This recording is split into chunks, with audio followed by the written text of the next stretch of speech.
I want to take a moment and look closely at properties 4 and 5.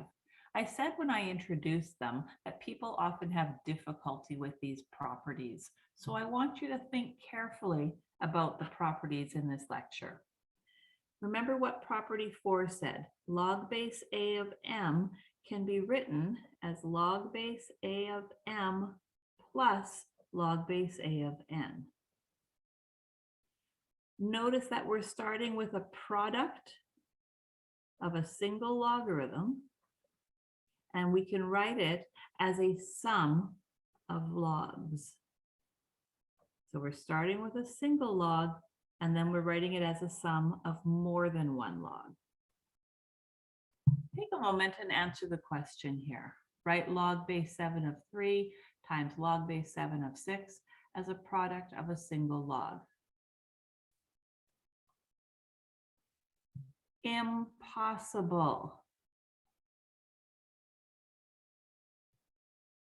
If you're paying attention to the property, you should have known something was wrong here.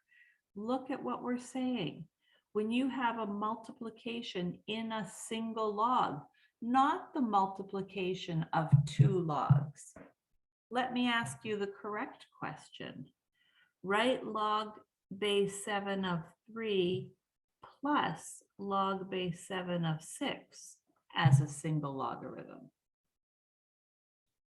Now you can do this.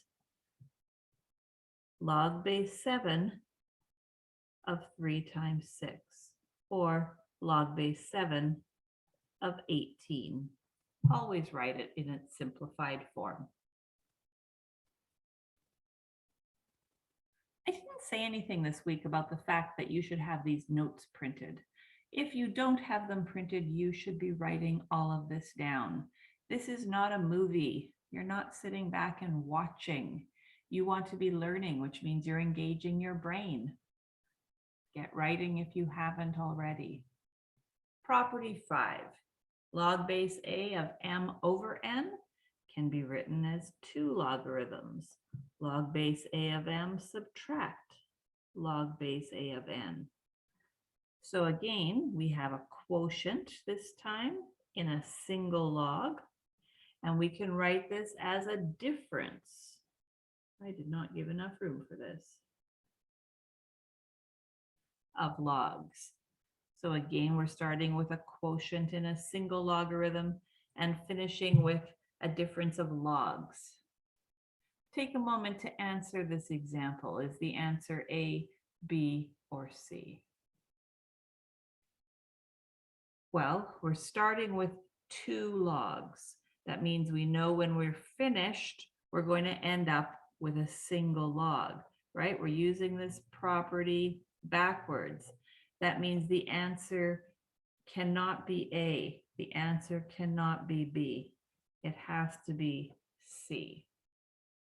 I see a lot of this answer. Be careful. Don't let that be you making that mistake.